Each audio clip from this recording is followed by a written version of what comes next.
네, 오늘 본문 말씀을 통해서 열심의 방향이라는 제목으로 하나님의 말씀 함께 우리 듣도록 하겠습니다. 오늘의 설교 목적을 말씀드리겠습니다.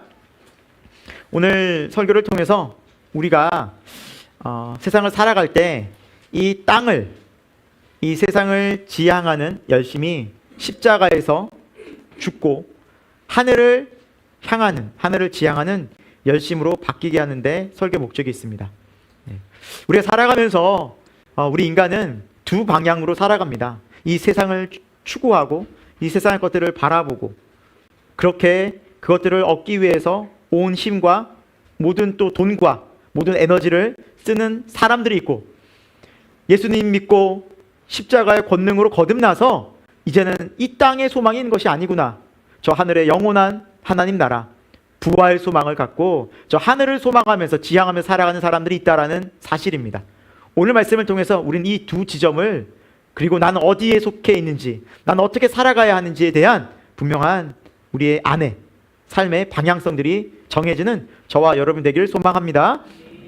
십자가 복음은 하늘 가치와 땅의 가치를 충돌하게 만듭니다. 여러분, 복음을 들으면 충돌이 일어납니다. 세상 것과 하나님 나라의 것이 충돌합니다. 이걸 하나님 기뻐하시지 않는구나. 전에는 즐거웠던 것들도, 저는 세상에서 내 마음대로 편하게 그냥 이게 죄인지도 모르고 살다가도 이제 주님 만나면, 복음 들어가면, 십자가로 거듭나면 이제 내 안에서 그것이 부딪힙니다. 이게 아니구나, 이거 하나님 기뻐하시지 않는구나. 거룩한 충돌이 일어나게 된다라는 지점들을 살펴볼 것입니다. 그리고 이 땅을 지향하는 사람들의 특징은 뭐냐면 끊임없이 세상의 우상들을 만들어내고 거기에 빠져 삽니다. 그러니까 세상의 전부이기에 이 세상의 가치, 그 우상들을 내 마음에 계속해서 품고 살아갑니다. 특히나 우리 믿는다 하면서, 우리 하나님을 우리가 경외한다 하면서 우리 가운데도 혹시 남아있는, 또 내가 세상을 사랑하는 것이 있다면 그 우상들이 오늘 예배 시간에 또 우리 인생 속에서 계속해서 깨트려지는 은혜의 길을 축원합니다. 그래서 하나님이 선명히 들 때 우리의 가치는, 그래, 땅이 아니지 하늘이지, 추울 세상에 있구나, 내가 이 세상에서 왜 이렇게 그것을 바라보고 살아가고, 헛된 것들, 하나님의 심판 가운데 있는 것들을 바라보고 왜 그것을 누리며 바라보며 원하며 살아가고 있는가, 이것이 아니구나라는 그런 지점들이 다시 한번 우리 가운데 선명해져서 그 우상들을 깨뜨리는 은혜의 길을 소망하고요. 그리고 끝으로 십자가 복음으로 결론 맺어서, 그래, 하나님 나라 소망하고 하나님께서 주시는 기쁨으로 살아갈 수 있구나, 이것이 신앙이구나, 믿음으로 인내해야지 라는 그러한 십자가 복음으로 결론 맺는 저와 여러분 되기를 소망합니다. 여러분, 사막에서 레이싱을 한다, 참 이것이 잘 이해는 안 될 것입니다. 하지만 자동차 회사들이 여기에 굉장히 많이 투자를 하고 뛰어듭니다. 왜냐하면 사막 같은 기후가 얼마나 열악합니까? 덥고, 그쵸? 모래가 가득하고 땅도 좋지 않고, 근데 거기에서 이 차가 속도를 내고 또 고장나지 않고 그 경주에서 좋은 성적을 낸다? 그럼 그 차의 가치는 굉장히 높아지는 것입니다. 그래서 이제 사막 레이스가, 우리는 별로 관심이 없는데 관심이 많은 사람들도 있고, 또 자동차 회사는 여기에 많은 또 투자를 하고 경기에 참여를 시킨다고 합니다. 근데 이 사막의 랠리는 일정한 지역을 계속해서 돕니다. 때로는 좁은 지역도 있겠지만 넓은 지역, 길게는 8,000km도 돈대요. 몇 박 며칠을 하는 거예요. 한 달 내내 도는 거예요. 자동차 타고 먹고 자고 하면서 거기서. 그만큼 이 자동차 랠리가 사막에서 계속해서 지금도 이루어지고 있는데, 이 자동차 사막 레이싱에서 굉장히 중요한 게 뭐냐면 사람이 꼭 두 사람이 탄다고 합니다. 한 사람은 절대로 탈 수 없다고 합니다. 그 이유가 뭐냐면 운전자가 있잖아요. 그럼 옆에서 보조석에, 조수석에 사는 사람을 코-드라이버라고 합니다. 코-드라이버. 그러니까 이 사람의 역할은 뭐냐면 방향을 알려줘요. 운전자는 계속해서 밟고 가는데 옆에 사람이 300m 앞에서 좌회전. 사막엔 길이 없잖아요. 근데 이 사람은 옆에 운전자 옆에서, 조수석에 있는 코-드라이버는 모든 이 레이스를 다 기억하고 적어놔서 어떤 지점에서 어떻게 바꾸고, 사막에는 방향을 알려주는 어떤 표지판도 없으니 이 사람이 그 역할을 하는 겁니다. 그래서 이 사람은 방향 가르쳐준 그대로 운전자는 속도를 내고 거기에서 열심히 운전하면 결국에는 그 레이스에서 좋은 성과를 낼 수 있게 된다는 사실입니다. 그래서 반드시 두 사람이 한 팀을 이루어야만 그 험난한 사막에서 끝까지 레이싱을 감당하고 그리고 좋은 성적을 낼 수 있다고 합니다. 여러분, 우리 인생도 마찬가지라고 생각합니다. 여러분, 우리 인생이 열심히 엑셀만 밟는다고, 내가 열심히 산다고 해서 여러분 잘 살아지던가요? 여러분, 인생을 한번 돌이켜 보십시오. 여러분 노셨습니까? 인생을 열심히 뭐 어머니 아버지가 부유하게 막 재물을 막 수천억씩 유산 받아서 여러분 편하게 그렇게 사시지 않으셨잖아요. 나름대로 열심히 살고 남들 정말 열심히 일할 때 나도 또 거기에서 뒤처지지 않으려고 열심히 살아간 그 인생들, 여러분 뭐가 남으셨습니까? 돌이켜보면 내가 왜 이렇게 살았지? 내가 다시 기회가 주어진다면 이렇게 살지 않을 텐데 라는 그런 생각들이 많이 들지 않습니까? 여러분, 우리 인생도 열심히 사는 것보다 어떤 방향으로 가는가가 굉장히 중요합니다.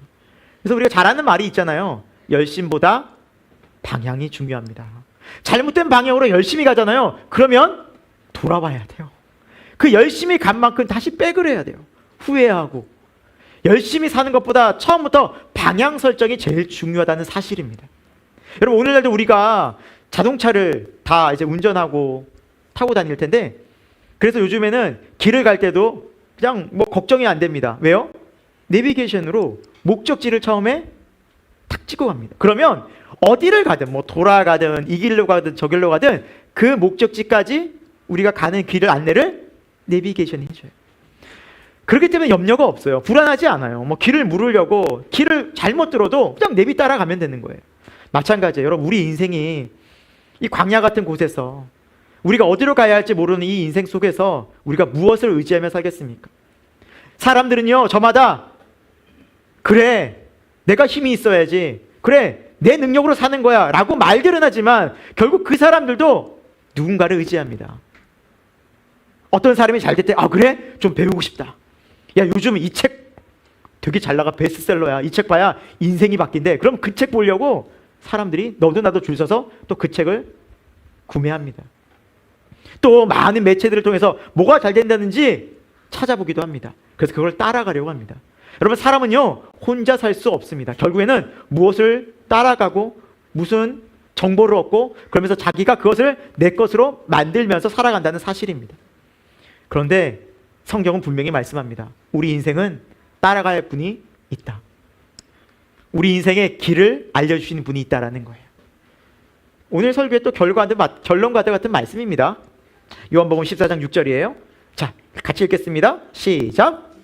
예수께서 이르시되 내가 곧 길이요 진리요 생명이니 나로 말미암지 않고는 아버지께로 올 자가 없느니라. 아멘. 여러분, 우리가 따라가야 할 분이 누구라고 말씀하고 있습니까?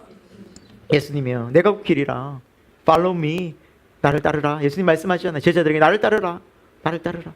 너무나 선명하고 너무나 명료하지만 강력한 우리에게 도전이 됩니다. 내가 진리다. 여러분, 세상에 어떤 인간도 내가 진리라고 말하는 사람이 없어요. 진리는요, 역사, 모든 상황, 모든 조건 속에서 변하지 않아야 돼요. 근데 여러분, 이 세상에 진리가 어디 있습니까? 어떤 것도 진리라고 말할 수 없어요. 시대와 환경과 상황의 조건에 따라서 다 바뀌어지는 것이 이 세상 모든 만사입니다. 그러나 하나님은 변함이 없으십니다. 할렐루야. 그래서 그 진리 되신 하나님을 따라간다는 것, 이것만큼 우리 마음 가운데 평안과 확신을 주는 것이 없다는 사실입니다. 그리고 그 주님을 따라간 우리는 어디로 인도함을 받습니까? 오늘 말씀해 보면 아버지께로. 하늘 아버지. 그러니까 우리가 가는 곳은 어디인 거예요? 하늘이에요. 하늘에 계신 우리 아버지라고 말하죠. 우리가 기도할 때 하늘에 계신 우리 아버지라고 고백하듯이 하늘로 가는 거예요. 물론 여러분, 지금 이게 눈에 보이지도 않고 잡히지도 않기 때문에 우리에게 이 믿음이 그래서 너무 중요한데, 오늘 이 예배 시간에 저와 여러분의 마음 가운데 성령님의 임재를 통해서 그렇구나, 이 땅에 목적, 소망 두는 것이 인생이 아니라 우리의 소망과 목적은 저 하늘에 있구나. 그리고 그것을 알려주시러 예수님 오셨구나. 그 예수님께로 인도하여 주시려고 성령님이 임하셨구나. 그 사실이 명료해지는 시간 되기를 소망합니다. 첫 번째, 가치 충돌입니다. 복음은 말씀을 들으면 반드시 어떤 충돌하는 상황이 벌어집니다. 오늘 그것을 저와 여러분이 좀 살펴보겠습니다. 19장 23절입니다. 같이 읽을게요. 시작. 그때쯤 되어 이 도로 말미암아 적지 않은 소동이 있었으니 아멘. 바울이 이제 에베소에서 복음을 전합니다. 자, 이 도로 말미암아, 이 도가 뭐예요? 십자가 복음의 도죠. 십자가 복음을 전했어요. 그러니까 어떤 일이 벌어집니까? 적지 않은 소동이 벌어져요. 소동은 뭡니까? 혼란한 거예요. 충돌이에요. 어지러운 거예요. 이게 맞아 저게 맞아 막 불란한 거예요. 그리고 거기서 때로도 다툼이 일어날 수도 있고요. 그러니까 조용한 상태가 아니에요.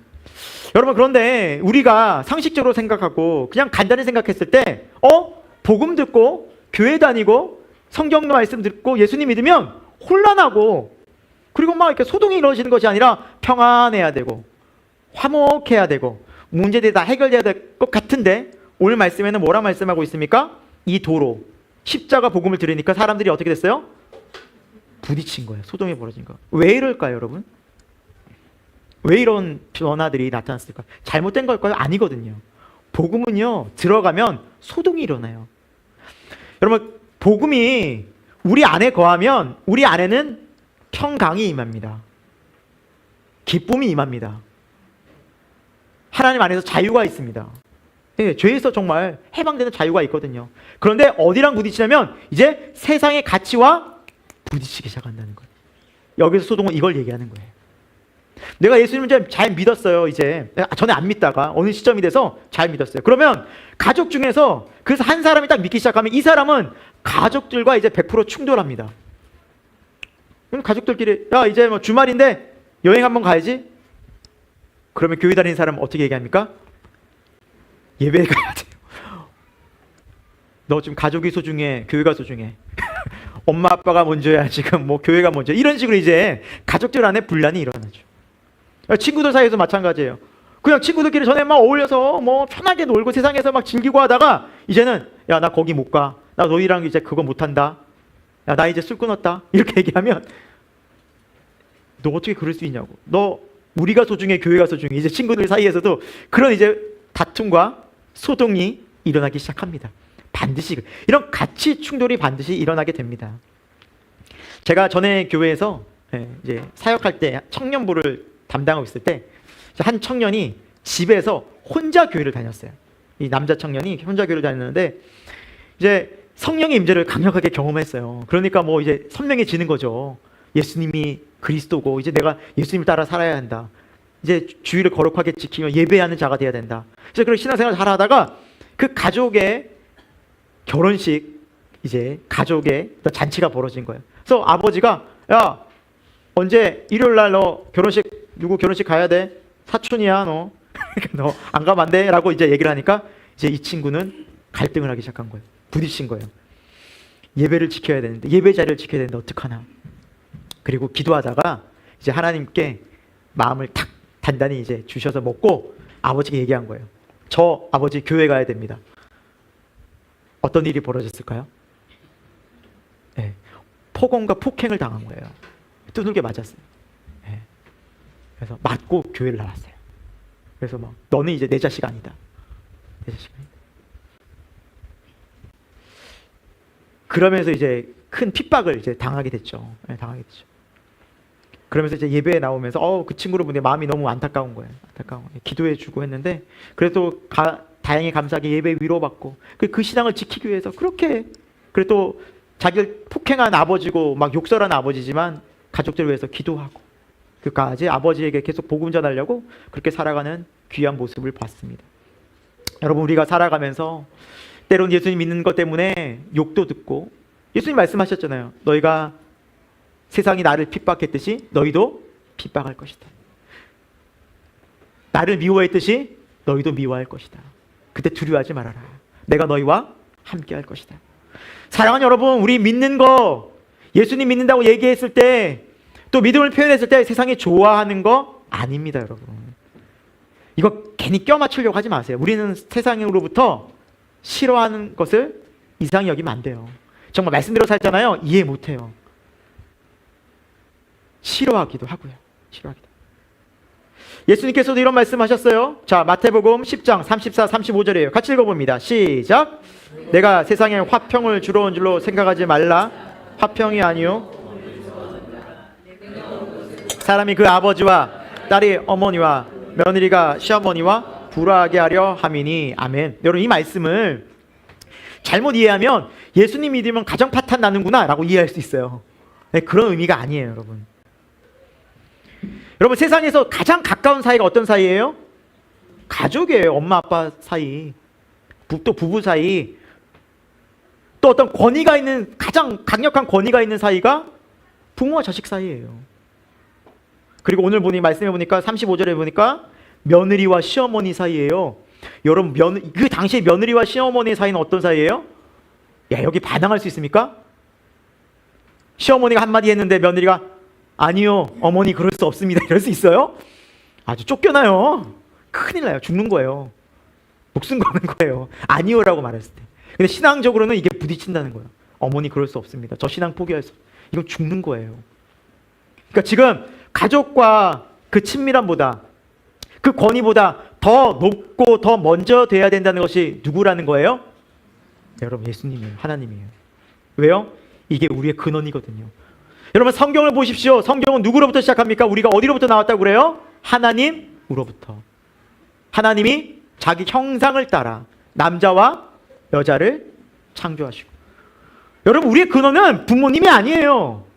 물론 부모님 우리 낳아주셨고 길러주셨고 너무 감사하지만 그 부모님은 또 위에, 더 위에, 더 위에 올라가 보면 아담, 그 위에 누가 나와요?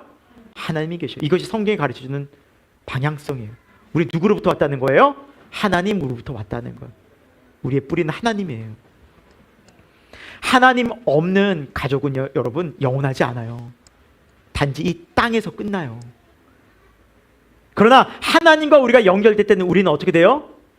영원한 삶. 이걸 영생이에요. 물론 우리 부모님이, 우리 가족들이 우리에게 참 많이 도움이 되고 우리를 사랑해주고 세상 어떤 사람들보다 우리를 가장 사랑해주는 게 맞아요. 가장 친밀하게 맞아요. 그러나 하나님을 알게 되면, 그보다 더 근원이 있다는 걸 알게 되면 우리는 여기에서 순서를 바꿔야 돼요. 하나님이 먼저 돼야 돼요. 사랑하는 여러분, 우리 삶에 우리 주님을 만나면 더 근원적이고 더 영원하신 우리 하나님이 보이기 시작합니다. 그리고 그분과의 관계가 먼저 되면 우리 때로는 자녀들, 때로는 부모, 때로는 형제 자매 간의 관계 또한 바르게 재정립되기 시작할 것입니다. 여기서 분란은 막 싸우고 다투고 미워한다는 의미가 아니에요. 우선순위가 명확해져서 때로는 하나님을 믿지 않는 가족들과의 충돌이 충분히 있을 수 있다라는 거예요. 그들이 이해 못해요. 사랑하는 부모님이지만 내 마음을 이해 못해요. 복음이 있는 내 마음을. 다행히 저희 부모님도 신앙이 있으시고요. 저희 가족도 신앙이 있어요. 그건 너무 감사한 거죠. 그건 너무 감사한 거예요. 주님의 은혜예요, 여러분. 하지만 가족 중에는 여전히 아직도 신앙이 없고 복음이 없는 부모님 혹은 형제 자매 혹은 남편, 아내가 있을 수가 있겠죠. 여러분, 그 사람들과 부딪힐 때 여러분 너무 낙심치 마시고 좌절하지 마시고 꼭 기도하여서 나를 통해 이 가정이, 우리 부모님이, 우리 자녀들이, 내 남편과 아내가 구원받는 놀라운 복된 일이 일어나기를 예수 그리스도의 이름으로 축원합니다. 왜냐하면 이건 성경의 귀한 가르침이기 때문에 그래요. 여러분, 창세기 6장에 보면 하나님께서 이 악한 세대를 바라보시고 심판하시겠다고 말씀하십니다. 그래서 노아의 가족을 선택하시죠. 그래서 온 세상 사람들이 심판받을 때 누구만 구원받았습니까? 노아의 8명의 가족. 그렇죠? 가족 구원은 처음부터 하나님께서 너무나 기뻐하신 일이었어요. 기뻐하신 일이었어요. 그래서 여러분, 내가 만약에 나 혼자 믿는다, 여러분 나를 통해서 이 가족이 하나님의 놀라운 구원의 은혜를 또 복음을 듣게 하시려고 하시는구나 라고 생각하면 정확합니다. 여러분을 통해서, 여러분 한 명을 통해서 여러분 꼭 복음이 여러분의 가정 가운데 흘러가기를 소망합니다. 자, 성경에서는 계속해서 예수님을 믿고 우리가 살아가는 이 삶을 힘들고 때로는 핍박있고 때로는 미움을 받는다라고 말씀하고 있는데 요한일서 3장 13절에 이렇게 말씀합니다. 제가 읽어봅니다. 형제들아, 세상이 너희를 미워해도 이상히 여기지 말라. 이런 말씀들은 참 많이 나옵니다. 그래서 오늘 본문에도 이제 데메드리오라는 이 사람이 너무너무 바울과 그 믿는 제자들을 핍박하고 공격하기 시작한 거예요. 그 이유가 뭡니까? 이 아뎀이라는 우상을 만들어서 팔았는데 장사가 쏠쏠한 거예요. 그래서 이 우상 만들고 판 것 때문에 그냥 풍요롭게, 물질적으로 부유하게 잘 먹고 잘 살았어요. 이 아뎀이라는 여신은요, 풍요와 다산의 여신이에요. 풍요와 다산. 그러니까 이 아데미 여신에게 빌면서 이 땅에서 풍요롭게 자식들 농사 잘 짓고, 그리고 우리 부자 되고 건강하고 아들 딸 잘 많이 낳고, 그때는 다산이 축복이었으니까 다산 이렇게 하면서 살게 해주세요 하면서 이렇게 바라고 빌던 우상이 바로 아뎀이라는 여신이었어요. 그런데 이 에베소 지역에는요, 이 아데미 여신이 있었던 이 신전 있잖아요. 사르디스 신전이요, 굉장히 유명하고 지금도 세계 7대 불가사의 중에 하나예요. 이 사르디스 신전이. 왜냐하면 이 신전의 기둥, 이 터가 엄청나게 큰 돌이거든요. 그 돌을 어떻게 그 언덕 위에 옮겼을까? 신비로운 거예요.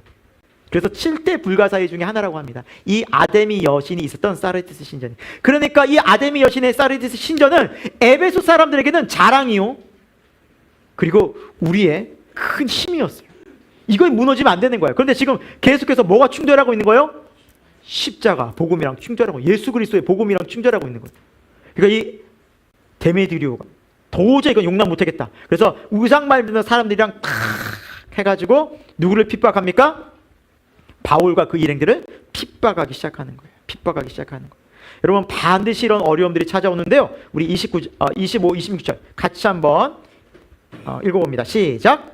그가 그 직공들과 그러한 영업하는 자들을 모아 이르되, 여러분도 알거니와 우리의 풍족한 생활이 이 생업에 있는데, 이 바울이 에베소뿐 아니라 거의 전 아시아를 통하여 수많은 사람을 권유하여 말하되, 사람의 손으로 만든 것은 신이 아니라 하니 이는 그대들도 보고 들은 것이라 라고 말하고 있어요. 여러분, 데메드리오가 또 우상을 섬기던 사람의 목적은 뭐냐면 땅에서 풍족한 거였어요. 근데 지금 이게 뭐로 무너지는 거예요? 말씀으로. 여러분, 이 우상은 신이 사람의 손에서 만들어진다는 것을 말하고 있는데요, 정말 신은 사람의 손으로 만들 수 없습니다. 신이 어떻게 사람에게 만들어지겠습니까? 당연한 걸 얘기하는 거예요. 사람이 만든 신이 신입니까? 말이 안 되는 거잖아요. 스스로 계셔야 신인데.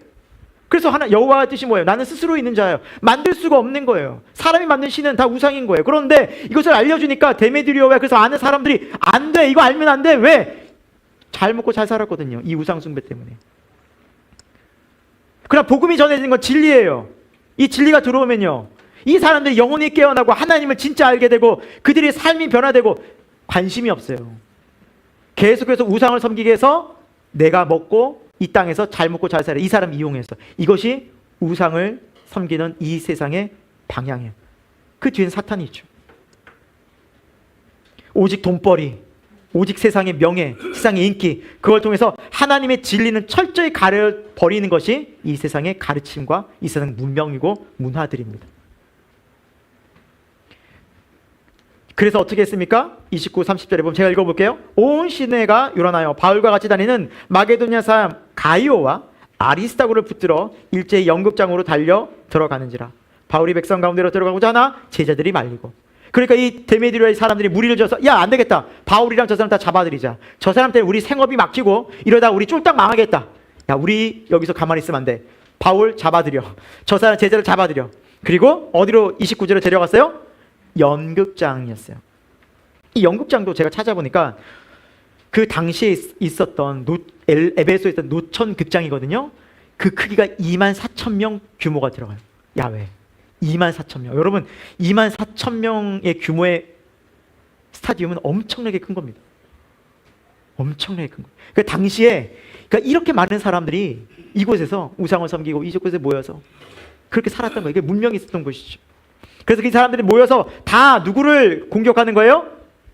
바울과 예수 믿는 사람. 그래서 바울이 그 가이오와 아리스타고 제자들이 딱 들어가서 내가 저들 구해야 되고 바울이 들어가려고 하니까 다른 사람이 막는 거예요. 바울 지금 들어가면 당신도 잡혀가지고 큰 어려움을 당할 수 있다고. 지금 무리가, 지금 저 성난 무리가, 군중들이 장난이 아니라고. 지금 들어가면 큰일 난다고. 그래서 막은 거예요.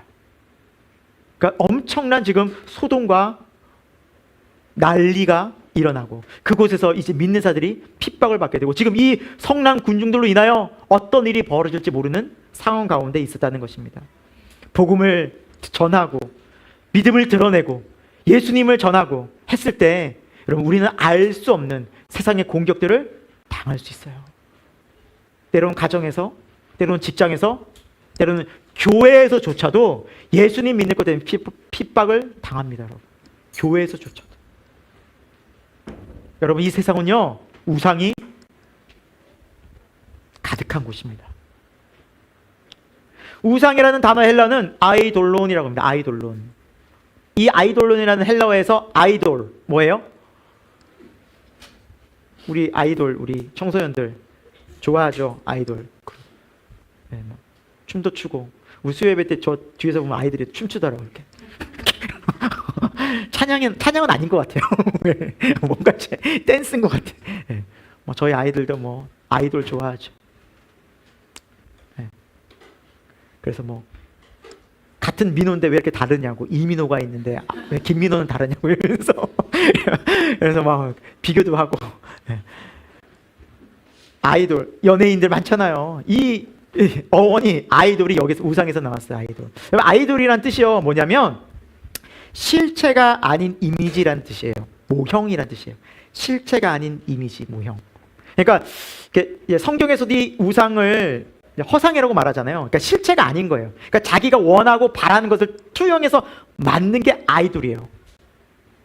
그래서 여러분, 아이돌을 좋아하는 사람들의 특징이 뭐냐면 계속 옮겨 다녀요. 마음에 안 들어. 이제 식었어. 그럼 또 옮겨 다니고. 또 옮겨 다니고. 이 사람 좋아했어. 전에 그렇게 좋아서 미치겠는데 이제 어느 순간 매력이 없어서 또 좋아하는 사람 찾아. 그게 아이돌이에요. 여러분, 그 우상이 연예인만 있을까요? 아니라니까요. 스포츠, 미디어, 게임, 도박, 굉장히 많죠. 세상의 모든 다양한 요소에 이 우상, 아이돌이 있어요. 그래서 존 칼빈은 이렇게 얘기했어요. 우리 인간의 마음은 우상의 공장이다. 끊임없이 그걸 생산해낸다는 거예요. 공장에서 계속 물건 찍어내듯이 내가 원하고 바라는 것들을 만들어내요. 하나님보다 더 원하고 바라는 것. 그래서 그 우상이 때로는 물질이 될 수도 있고, 때로는 직장이 될 수도 있고, 때로는 가족들이 될 수도 있고요. 때로는 이성이 될 수도 있고, 때로는 건강이 될 수도 있어요. 그래서 얼마나 강력한지, 신앙생활 하면서도 하나님 이거 하나 딱 건들잖아요. 그럼 하나님 어떻게 내게 이럴 수 있냐고. 된번 하나님도 화도 내요. 못 참아요. 이미 내 마음 가운데 그게 우상이 된 거예요. 왜요? 내가 그것을 원하고 바라고 투영한 내 마음이 거기에 다 담겨있기 때문에, 내 온 마음이. 그런데 내 온 마음은 누가 계셔야 되는 거예요? 내 마음의 주인 누구입니까? 하나님이시잖아요. 어느 순간 나도 모르는 사이에 하나님보다 그게 된 거예요. 그래서 그걸 딱 하나님 조금만 건드려도 이제 화가 나요. 그래서 우리가 점검해 봐야 돼요. 이게 내 마음에 어쩌면 우상이 될 수도 있겠구나. 자식이, 돈이, 일이, 내 인기와 내 인정받고 욕구들이 우상이 될 수 있구나. 충분히 될 수 있어요, 여러분. 신앙생활 하다가도 여러분 이거 딱 건들잖아요. 교회도 확 뒤돌아보고 떠나요. 그냥 교회를 떠나버려요. 교회도 안 다녀요. 어떤 사람들은 심지어. 하나님 이걸 이해를 못하겠다는 거예요. 왜 이걸 건드렸는지. 왜 건드렸겠어요? 그게 우상이니까 걷는 거예요, 하나님이.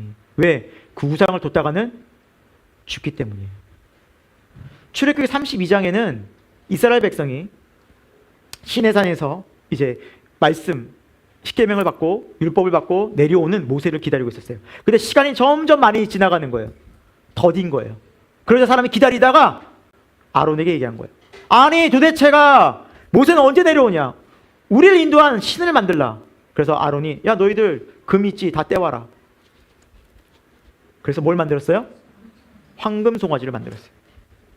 황금 송아지를 만들어 놓고 그 앞에서 신나게 뛰어놀았어요. 춤을 추며 난리를 폈어요. 그러니까 하나님 그걸 보신 거예요. 모세야 지금 큰일 났다. 저들이 다시 옛날 습관대로 우상을 또 섬기겠구나. 내려가라. 그러니까 모세가 그걸 보고 어떻게 했어요? 돌판을 이렇게 무겁게 내려왔다가 화가 나고 집어 던져버렸어요. 돌판이 다 와장창 다 깨져버렸어요. 십계명 돌판이. 근데 그 정도로 화가 나 있었죠. 어쩜 이럴 수 있냐고요. 그리고 하나님이 결정적으로 분노하셨어요. 그리고 그 우상 숭배에 적극적으로 가담한 3,000명이 죽습니다. 3,000명이 죽어요. 여러분, 이 3,000명은 어떤 사람이에요? 애굽에서 하나님의 10가지 재앙을 놀랍게 경험한 사람들이에요. 출애굽을 경험한 사람이에요. 여러분, 그것만 경험했어요? 아니에요. 홍해 바다가 갈라지는 것도 경험했어요. 그것뿐이에요? 만나 메추라기 먹은 사람들이에요. 하나님이 주셔서 기적적으로 먹을 거 반석에서 물을 내신 하나님, 홍해를 가르신 하나님, 이 놀라운 기적들을 다 경험했는데 이 사람들이 뭐 하고 있는 거예요 지금? 우상을 섬기고 있어요. 그만큼 우상을 섬기는 것은 우리 안에 굉장히 남아있는 죄된 본성이에요. 우리 이런 본성들이 강한 사람들이에요. 네. 욕심, 교만, 자랑. 여러분, 이런 것들이 우상으로 계속해서 만들어지기 때문에 칼빈도 마음이 우상의 공장이다. 어느 순간 나도 모르게 우상화돼 은밀하게 자라고 있는 거예요. 은밀하게 내가 키우고 있는 거예요. 다른 사람이 한 거 없어요. 내가 하는 거예요, 그거는. 그래서 여러분, 하나님께서 말씀하실 때 우상을 제거해야 돼요. 그것을 제거하지 않으면 혼합주의가 돼서 우리 신앙도 100% 망가져요. 우상을 섬기는 자는 절대 하나님 나라에 갈 수 없기 때문이에요, 여러분. 하나님과 우상을 겸하여 섬길 수 없어요, 여러분, 절대. 그게 혼합주의라는 거예요. 여러분, 우리 마음 가운데는 오직 하나님만 섬기셔야 됩니다. 하나님 그걸 원하세요. 그때 우리 신앙은 하나님 안에서 회복되고요, 기쁨을 누리고 평안합니다. 근데 우상이 있으면 계속해서 힘든 거예요, 내 삶이. 평안이 깨지고 감사가 이루어지고 기쁨이 사라지는 거예요. 그래서 지금 이 우상을 계속해서 만들던 이 사람들이 함께 모여서 계속해서 큰 소리로 아데미 아데미 외치고 있는 거예요. 우리 32절 같이 읽어볼게요. 시작. 사람들이 외쳐 어떤 이는 태반이나 어찌하여 모였는지 알지 못하더라. 예. 여러분, 세상의 우상을 섬기는 사람 특징이 뭐냐면 군중 심리가 있어요. 야, 이거 다 해. 야, 요즘 이거 안 하면 안 돼. 야, 이거 뒤쳐져. 그러면서 그거 따라가기 위해서 엄청 애를 써요. 예. 이거 하면 불안해. 사람 다 하니까. 근데 태반이나 많은 사람들이 이게 왜 하는지도 몰라요. 하지 않으면 불안하니까. 내가 그거 갖고 있지 않으면 불안하니까. 그래서 오늘 말씀처럼 태반이 대부분이 어쩌여 모이는지, 왜 우리가 소리를 지르는지도 모르면서 다 아데미야 아데미야 소리 지르니까 막 거기서 같이 휩쓸려서 소리 지르고 있는 거예요. 왜 하는지도 모르고.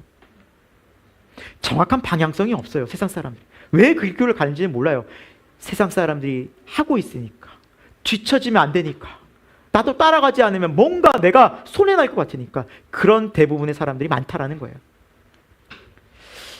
제가 가끔씩 듣는 얘기기도 합니다. 인디언들이 들소를 사냥할 때 이런 방법을 씁니다. 들소의 우두머리를 공략을 해요. 말을 타고 가서 들소의 우두머리를 막 창으로 막 위협해요. 그럼 이 들소의 우두머리가 풀 잘 뜯어먹고 있다가 그 위협을 끼고 달려갑니다. 근데 이 인디언들은 어디로 모냐면 낭떠러지로 몰아가요. 그러니까 이 말을 타면서 양쪽으로 낭떠러지로 계속 이 앞에 리더 무리를 막 몰아가잖아요. 그러면은 뒤에 있던 소들은 앞에 리더 소가 뛰니까 대장이 뛰네? 하고 덩달아서 막 뛰어요. 옆에 소들은 왜 뛰는지 몰라요. 뛰니까 뛰는 거예요. 그래서 같이 막 달려가다가 이제 낭떠러지 앞에 딱 멈추잖아요. 그럼 이제 앞에 소가, 대장 소가 아이고 큰일 났다. 낭떠러지야. 멈추죠. 그런데 뒤에 소들이 계속 밀고 오는 거예요. 그러면서 밀려서 떨어져 죽어요. 이게 인디언들의 소 사냥법이에요. 여러분, 이게 세상 사람들도 동일하게 이치가 이래요.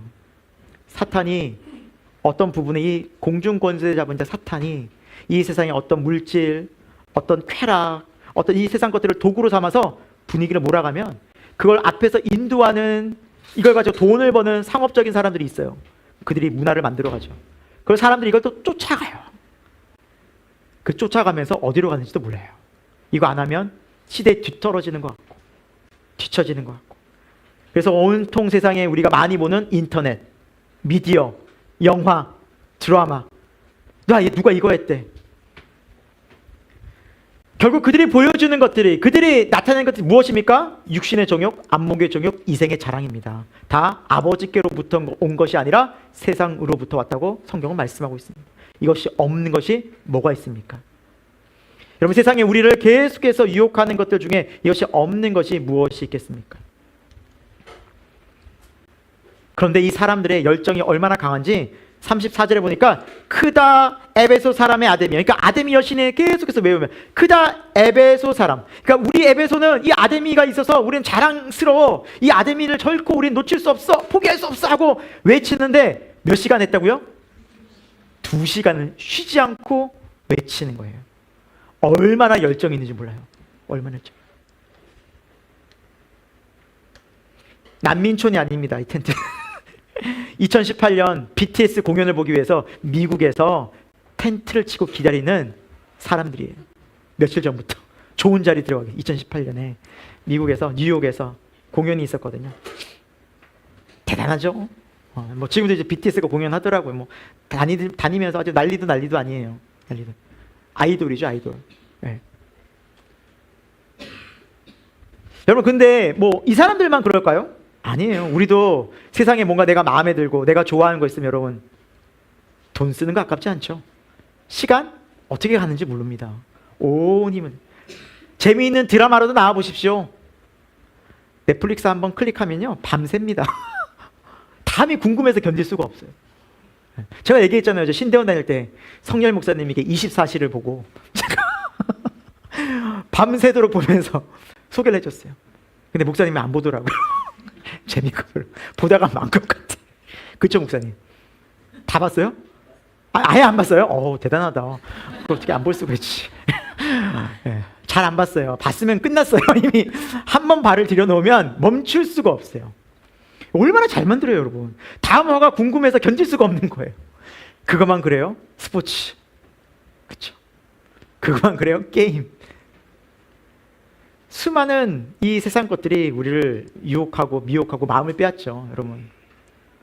여러분, 우리 보고 만약에 이 아데미 여신, 크다 아데미 여신이여 하고 2시간 동안 외치는 것처럼 우리에게 2시간 동안 예수는 그리스도이십니다 2시간 외치면 외칠 수 있겠어요? 힘들어요. 2시간 동안 예수는 그리스도이십니다. 예수는 그리스도이십니다. 예수는 그리스도이십니다. 2시간 동안 외치는 거예요, 우리가. 쉽지 않아요, 여러분.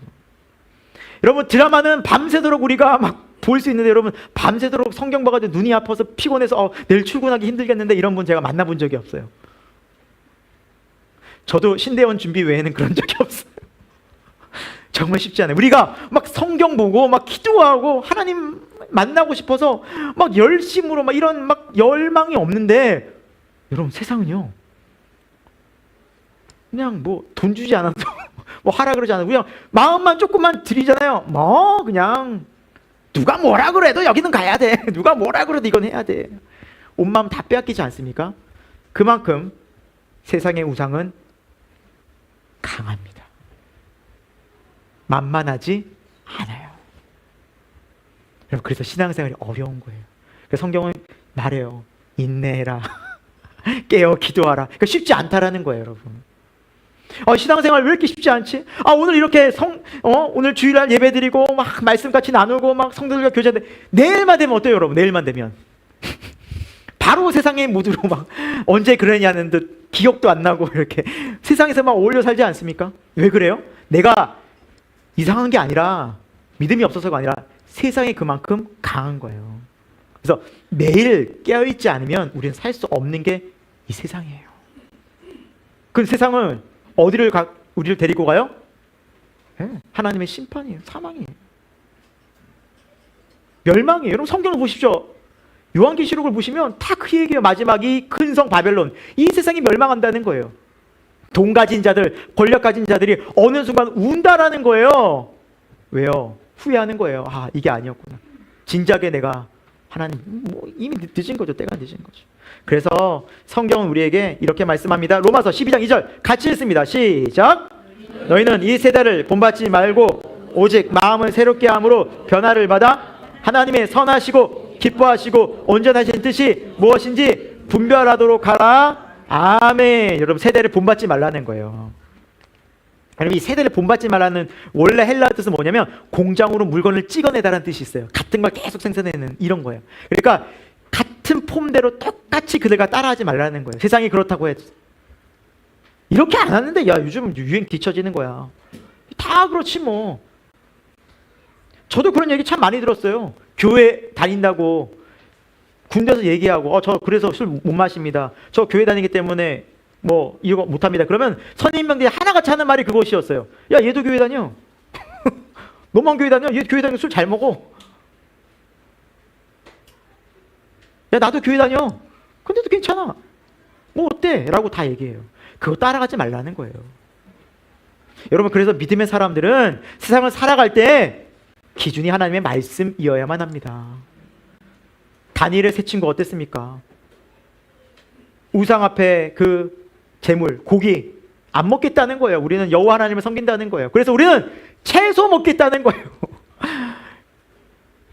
그러니까 그걸 섬기던 그 사람이 관리가 안 된다고, 내가 혼난다고 한번 우리를 시험해 보라고. 채소만 먹어도 우리가 어떻게 바뀌는지 시험해 보라고. 그래서 시험해 봤잖아요. 그래서 얼굴빛이 더 좋아지고 결국 그들이 하나님 앞에 쓰임 받고, 어떤 위기 속에서도 우리 하나님을 의지할 때 하나님이 분명히 우리를 도와주십니다. 할렐루야. 여러분, 세상이 많이 어렵고 힘들어요. 맞아요. 우상이 가득한 곳이에요. 그러나 그것보다 더 강하신 우리 주님이 우리를 결코 놓지 않고 우리를 보호하시고 인도하고 계신다는 사실이 믿음입니다. 이 믿음이 우리로 하여금 이 세상을 오늘 말씀처럼 하나님의 뜻대로, 기뻐하시는 그 뜻대로 살아갈 때 우리의 마음을 분명히 지키시고 돌보시고 구원하실 줄로 믿습니다. 우리가 자꾸 세상을 의지하다 보면 이 세상이 주는 안정감에 빠져요.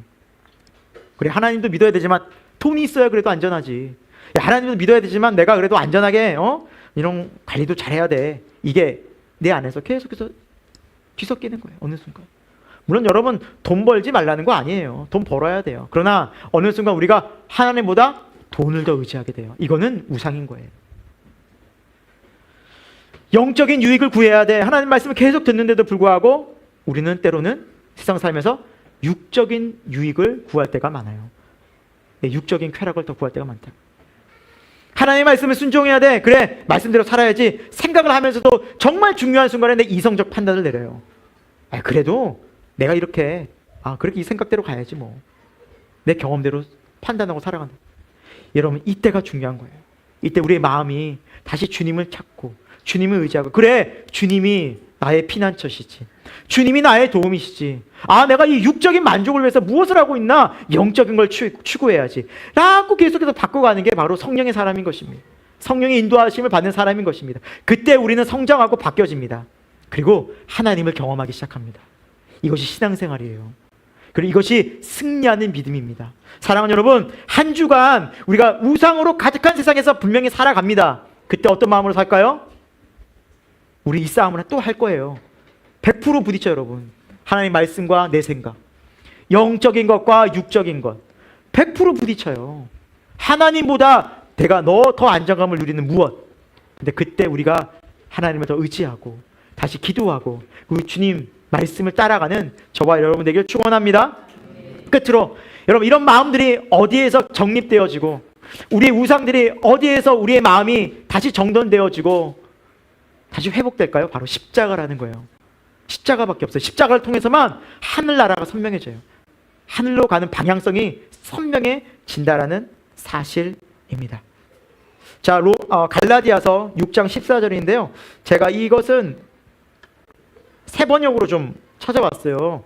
우리가 보는 성경보다 새 번역이 조금 더 쉽게 풀어서 이해하기 쉬워서 한번 우리 읽도록 하겠습니다. 갈라디아 6장 14절 시작. 그런데 내게는 우리 주 예수 아무것도 없습니다. 내 쪽에서 보면 세상이 죽었고 세상 쪽에서 보면 내가 죽었습니다. 아멘. 바울은요, 다니면서 뭐만 얘기하는 거예요? 십자가만 얘기하면 되는 거예요. 십자가. 자랑할 게 이거밖에 없다라는 거예요. 내가 드러낼 게 이거밖에 없다라는 거예요. 여러분, 정말 자랑하고 싶은 거 생기면 하지 않고는 못 배기죠. 꼭 얘기합니다. 그것처럼 바울은 예수님을 십자가를 얘기하지 않을 수 없는 거예요. 이거 아니면 세상을 이길 힘이 없기 때문이에요. 근데 이 십자가가 어떤 능력이 있다는 거예요? 내가 십자가에서 죽는데 내가 세상을 바라볼 때 그러해야 한다는 거예요. 내가 세상을 바라보면 이 세상이 것들이 별로 반응이 안 돼야 되는 거예요. 과민하게 반응할 필요 없다는 거예요. 세상의 일들에, 세상의 환경에, 문제에. 왜? 내가 십자가에서 죽었으니까. 야, 세상이 이렇대. 아, 지금 이거 안 하면 큰일 난대. 야, 이거 안 하면 안 된대. 야, 지금 난리도 아니야. 그래서 어쩌라고. 그게 돼야 된다는 거예요. 그러니까 내가 크게 반응하는 것은 세상이 아니라 하나님이 될 수 있다라는 게 바로 십자가라는 거예요. 십자가에서 내가 세상에 대해서 죽었기 때문에. 막 두렵다가도 그렇지, 내가 십자가에 죽었지. 주님이 함께 하시지. 그러니까 이게 내 마음이 정돈되어지는 것이 십자가라는 거예요. 어떤 문제들이 실제로 닥쳐올 수 있잖아요. 세상의 모든 상황들이 나를 어렵게 할 수 있잖아요. 그러면 그것들이 십자가에서 죽게 되면 그렇지, 주님이 함께 하시네, 뭐가 문제야 라고 기도하는 담대함이 생긴다는 거예요. 내 마음과 뜻이, 생각이 지켜진다라는 거예요. 주님 안에서, 십자가에서. 이것이 능력 있는 예수님 믿는 사람들의 모습이라는 거예요. 저와 여러분에게 이런 십자가의 능력이 실제되길 축원합니다. 내가 세상에 대해서 죽지만, 오늘 말씀은요, 세상이 나에 대해서도 죽는다는 거예요. 오늘 말씀을 보니까 세상 쪽에서 보면 내가 죽었다는 거예요. 이건 뭘 의미할까요? 세상 사람들이 보면 믿는 내가 이런 거예요. 야, 너 전에 이렇게 살다가 너 갑자기 왜 이러냐? 너 이렇게 반응 뜨뜻미지근해. 야, 우리랑 같이 안 놀아? 왜 이래? 너 왜 이렇게 살아? 너 왜 그런 말을 해? 세상 사람이 볼 때 우리가 이상해지는 거예요. 이제 못 어울리겠는 거예요, 쟤랑. 그러니까 세상이 볼 때도 우리가 이상한 거예요. 저런 생각, 저런 마음. 아니 도대체 쟤는 걱정도 안 되나? 불안하지도 않는, 누가 봐도 불안한 상황이고, 누가 봐도 두려운 상황이고, 염려가 있고 걱정스러워야 되는데 쟤는 왜 저렇게 걱정의 눈빛이 없지? 내가 쟤 형편 다 아는데 쟤 왜 저렇게 살지? 그렇게 바라봐 줄 수 있는 것이 십자가에서 죽은 우리의 모습이라는 거예요. 그래서 바울은 자랑하는 거예요. 내가 십자가 외에는 자랑할 것이 없습니다. 왜요? 이 십자가만이 세상을 이기기 때문입니다. 추울 세상에 우리를 어디로 인도할까요? 하늘로 인도합니다. 여러분 오해하지 마십시오. 또 여러분 의심하지 마십시오. 십자가에서 이런 내 모습이 죽어질까요? 저는 오랫동안 이렇게 살았거든요. 이 쓴뿌리는 도저히 제 힘으로는 감당이 안 되거든요. 그래서 예수님이 십자가를 지셨습니다. 예수님이 십자가를 지시면서 하신 말씀이 무엇입니까? 마지막에 다 이루었다. 세상을 이기신 분이 예수님이십니다. 보라, 내가 세상을 이겼다. 예수님이 세상을 이기는 게 뭐가 중요할까요? 우리와 함께 세상을 이기기 때문입니다. 이제 너희도 나와 함께라면 세상을 이길 수 있단다. 두려워하지 말아라. 너희가 갖고 있던 그 오랜 악한 죄성들, 하나님, 내가 이것이 바뀌어질까요? 내가 여기서 내가 구원받을 수 있을까요? 내가 변화될 수 있을까요? 그런 나의 연약한 모습들, 십자가를 통해서 바뀌어진다는 사실입니다. 우리 모든 죄성이, 우리 모든 쓴뿌리들이 십자가에서 다 깨어지고 부서지고 해결될 줄 믿습니다. 그래서 십자가가 구원이고 능력입니다. 십자가 앞으로 나오는 모든 사람들은 이 놀라운 구원을 경험하게 됩니다. 사랑하는 여러분, 우리의 생각 속에서, 우리의 마음 속에서 이제 내 생각, 내 주장을 철저히 이제 그리스도 앞에 복종시키고 말씀 앞에 굴복하고 십자가 앞으로 나와서 기도할 수 있는 우리 새생명교회가 되기를 축원합니다. 축원합니다. 그때 우리의 모든 생각들이, 세상을 향하던 마음들이 정리되어지고 우리 주님과 함께하는 담대함으로 이 주님의 제자들이 사도행전에 성령을 경험한 이후에 바뀐 것처럼 우리 또한 성령의 임재를 경험하여 새롭게 변화된 삶들을 살아갈 수 있습니다. 사막에 랠리를 하던 그 운전사 옆에 계속해서 타서 이 코어 드라이버가 이야기를 해주듯 주님의 성령께서 날마다 우리에게 말씀하십니다. 여러분, 성령을 따라 살아가기를 소망합니다.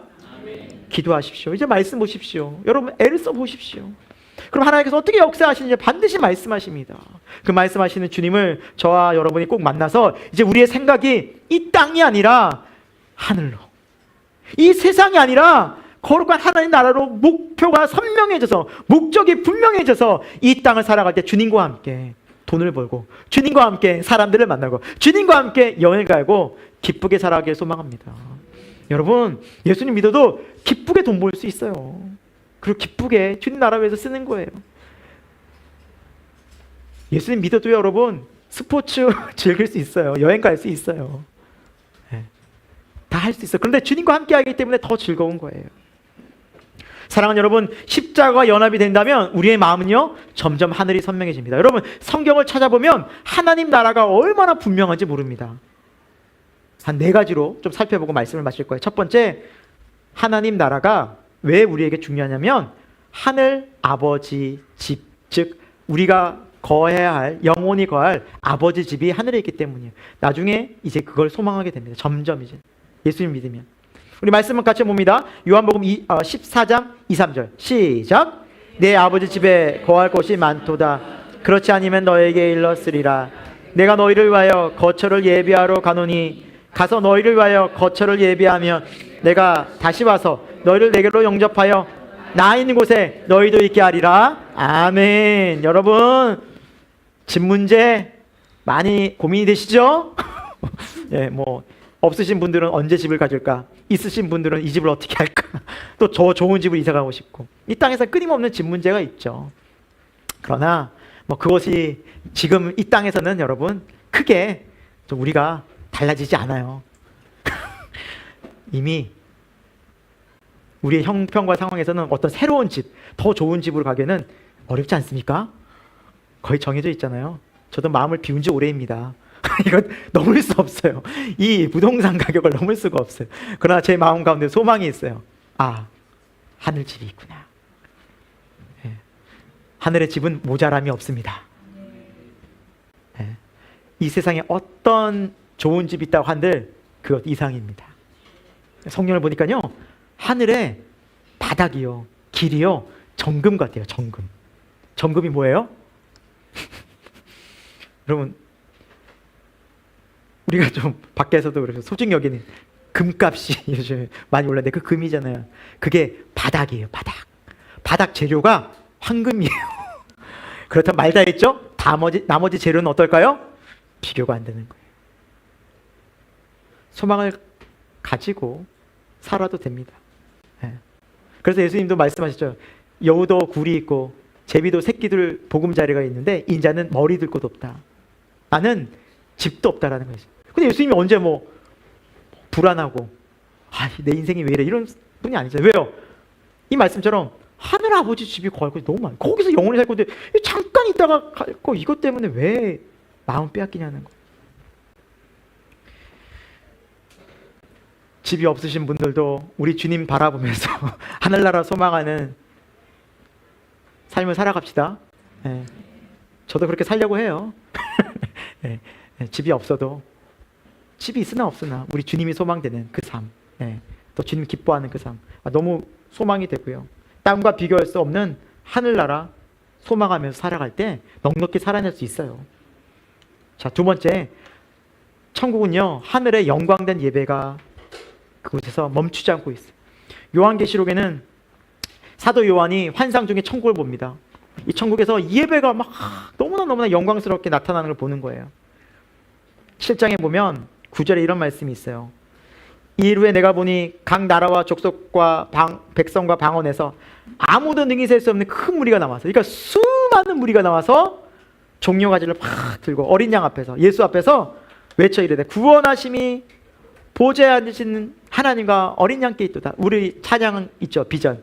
구원하심이 보좌에 앉으신 우리 하나님과 어린 양께 있도다. 이 찬양이 바로 이 말씀에서 나온 거거든요.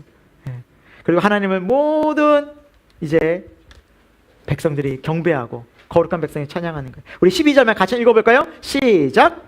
이르되 아멘. 찬송과 영광과 지혜와 감사와 존귀와 권능과 힘이 우리 하나님께 세세토록 있을지어다. 아멘 하더라. 아멘. 뭐 수많은 무리가, 이 수많은 무리에 누구도 있을까요?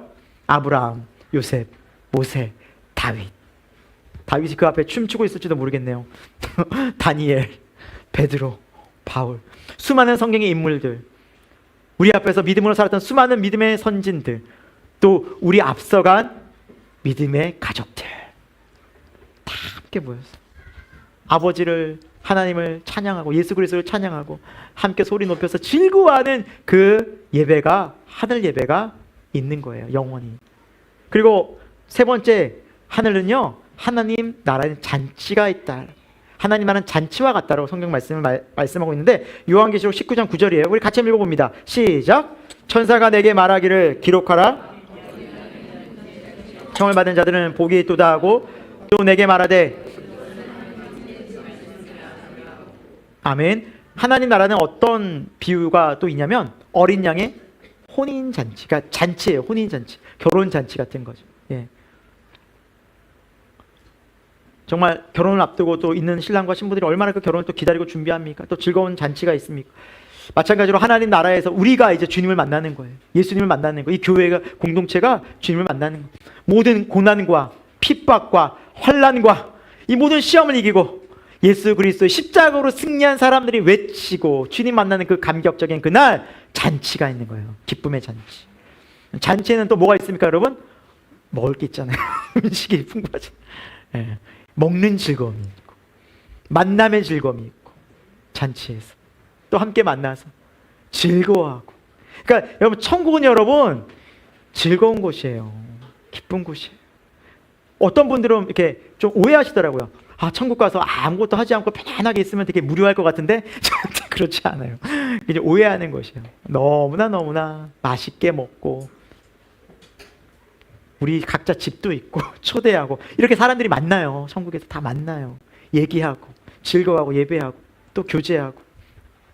여러분, 좋은 사람들, 또 내가 만나고 즐거워하는 사람들 만나면 어때요? 막 도란도란 얘기하고 시간 가는 줄 모르지 않습니까? 시간 가는 줄 모르는 것 같아요. 지난주인가요? 저희 장모님께서, 저희 장모님 이제 저희 처제가 3명이니까 저희 아내까지 3명. 네. 찜질방을 가셨어요. 아침에 가셔서 밤에 오시더라고요. 뭐 하셨어요? 얘기하지 않으셨어요, 얘기? 그쵸? 재밌죠? 그거예요. 그 더운데. 더위가 문제잖아. 가서 너무 좋은 거예요. 딸들이랑 사는 얘기하고 너무 좋은 거예요. 막 그냥 시간 가는 줄 모르고. 그래가지고 제가 집에서 애들 데리고 밥 해고 집에서 이제 제 동서도 다 그 일을 했겠죠. 재밌는 거예요. 재밌는 거예요. 우리 어저께 그저께 이제 7월 17일 해가지고 우리 강원도 갔던 우리 집사님들 재밌었어요? 네. 네. 재밌었죠, 조윤 집사님. 재밌었죠. 네. 그러니까 얼마나 좋아요. 같이 얘기하고 두런두런 이야기하고. 그러니까 정말 믿음의 사람들과 사랑하는 사람들과 즐겁게 얘기하는 게 여러분 큰 은혜고 축복인데, 천국이 이런 곳이에요. 그 얘기하는 시간 가는 줄 몰라요. 정말 즐거운 거예요. 사랑하는 가족들과 함께, 사랑하는 친구들과 함께, 사랑하는 구의 공동체와 함께 그 기쁨의 잔치에 참여하는 거예요. 자, 끝으로 하나님 나라에서는 우리가 하나님과 함께 영원히 안식해요. 영원히 안식하는데, 요한계시록 21장 3절과 4절을 보니까 이렇게 그곳은 이렇다라고 말씀하고 있어요. 같이 읽어볼게요. 시작. 내가 들으니 보좌에서 큰 음성이 나서 이르되, 보라, 하나님의 장막이 사람들과 함께 있음에 하나님이 그들과 함께 계시리니 그들은 하나님의 백성이 되고 하나님은 친히 그들과 함께 계셔서 모든 눈물, 사망이 없고 애통하는 것이나 곡하는 것이나 아픈 것이 다시 있지 아니하리니 처음 것들이 다 지나갔음이러라. 아멘. 네, 하나님이 친히 그들과 함께 하셔서, 이 믿는 사람들과 함께 하셔서 이제 다시는 뭐가 없어요? 눈물이 없고, 곧 슬픔의 눈물, 아쉬움의 눈물, 후의 눈물이 없고, 하나님이 위로해 주시는 거예요. 다 그래, 이제 눈물 흘릴 일 없단다. 다시는 고통이 없단다. 뭐가 또 없어요? 사망이 없고 다시 죽음이 없는 거예요. 죽음의 고통이 없는 거예요. 죽으면 끝나잖아요. 헤어지잖아요. 그런 게 없어요. 사랑하는 그 사람들과 영원, 애통하는 것이 없어요. 이거 안 돼서 슬프고 애통하고. 저도 많은 애통이 있었죠. 시험 떨어서 애통하고 다시는 시험이 없고. 예, 우리 청소년부 요즘 또 공부하느라 힘들죠? 거긴 시험이 없어요. 조금만 좀 기다려요. 지금 땅에서는 시험이 좀 있습니다. 시험이 애통하는 것이나 곡하고 아픈 것들이 없어요. 다시는 몸에 질병이 없어요, 여러분. 나이가 한 해 한 해 들면서 여러분, 저도 남일이 아니더라고요. 영양제 없이는 못 살고 안 챙겨 먹으면 힘들어요. 몸은 계속해서 아파가고 이제 체력은 점점 소진되어지고. 진짜 그래요. 저희 집에는 10년 전에 가족들이랑 찍은 사진이 있어요. 저희 아이들이 보면서 아빠 이때는 머리숱이 참 많았네 그러는 거예요. 그래서 머리숱도 많이 빠지고 흰머리도 많이 늘어나고 저도 염색했거든요. 그러면서 우리는 노화가 돼요. 아플 거예요. 병들 거예요. 안 찾아온 사람이 누가 있겠냐고요. 이게 다시는 없는 거예요. 여러분 여기 가야겠어요? 안 가야겠어요? 정말 무조건 가야 돼요. 여기는 예수님이 오셔서 이 천국을 얘기하고 부활하셔서 40일 동안 계시면서 이 하나님 나라를 계속 얘기한 거예요. 제자들에게 너희들을 좀 가르쳐라, 전해라. 온 세상 다니면서 반드시 가르쳐라, 전해라. 이 하나님 나라가 있단다. 왜 이 땅에서 절망하고 좌절하고 낙심하고 건강 상했다고 돈 없다고 집 없다고 왜 울고 슬퍼하느냐. 이 땅은 잠시란다. 하늘의 소망을 둬야 된다. 예수님이 그거 알려주러 오신 거예요. 사랑하는 여러분, 우리가 교회를 다니고 있습니다. 믿음 생활하고 있어요. 그렇다면 우리가 정말 예수를 믿는다면 세상의 사람들처럼 몸이 좀 약해진다고 낙심할 필요가 있을까요? 아니요. 우리는 영원한 부활의 몸을 소망합니다. 할렐루야. 경제적인 어려움이 있다고 낙심합니까? 아니에요. 그곳에서 날마다 하나님이 나를 또 먹이시고 입히시고. 여러분 성경의 기준은 뭔지 아십니까? 먹을 것과 입을 것이 있으면 족한 줄로 알아라. 오늘 먹을 게 있습니까? 오늘 옷을 걸치고 있습니까? 감사하시기 바랍니다. 이것이 성도의 삶이라는 거예요. 왜요? 우리의 궁극적인 소망은요, 하늘나라에 있기 때문이에요. 잘 먹으면 얼마나 잘 먹겠어요. 30만 원짜리 밥 먹고 5천 원짜리 식사해도 여러분 배에 들어가면 다 똑같아요. 잠깐 먹을 때뿐이에요. 감사하고 먹으면 그게 최고예요. 무엇이 문제겠습니까? 외롭습니까? 여러분 외로워도 우리 주위엔 누가 늘 계십니까? 내 곁에는 주님이 계시잖아요. 그때 기도하는 거예요. 신앙의 사람들 중에 안 외로운 사람이 누가 있습니까? 다 외로운 거예요. 광야 같은 시간. 그때 하나님을 만나게 하시는 거예요. 그래, 하나님밖에 없구나. 이 외로움 속에 주님밖에 없구나. 더 주님 소망하는 거예요.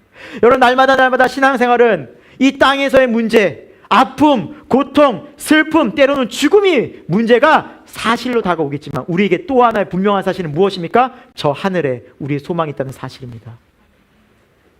여러분 말씀을 마무리합니다. 요한일서 5장 4절은 우리에게 이렇게 말씀하고 있습니다. 세상을 이기는 믿음이 이것이니 세상을 이기는 것이 있으니 우리의 믿음이니라. 세상을 이기는 것이 있으니 우리의 믿음이니라. 요한일서 5장 4절.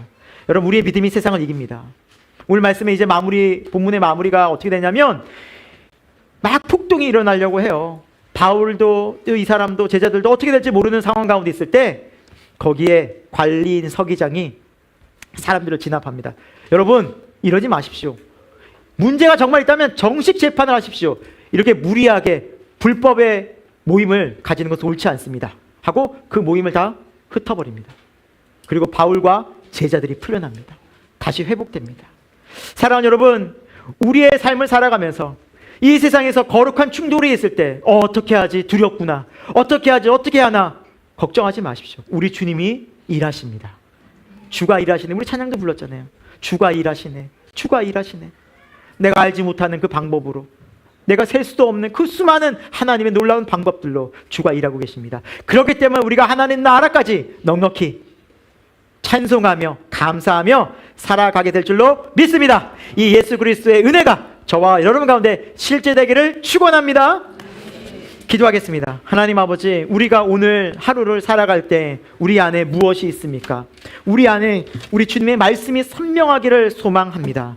이 세상에 문제들이 있고 상황들이 우리를 어렵게 할지라도 내 안에 하나님께서 주시는 말씀, 이 생명의 말씀, 진리의 말씀을 따라 오늘도 매일매일 성령님의 인도하심을 따라 예수님과 함께 동행하는 복된 인생, 믿음으로 승리하는 사람 될 수 있도록 역사하여 주옵소서. 예수님의 이름으로 기도합니다. 아멘. 하나님 아버지, 이 땅을 살아가는 이 세상의 삶들이 매일매일이 결코 쉽지 않습니다. 많은 문제들이 우리 앞에 가로막혀져 있고 많은 풍파들이 계속해서 우리의 인생 가운데 불어닥치고 있습니다.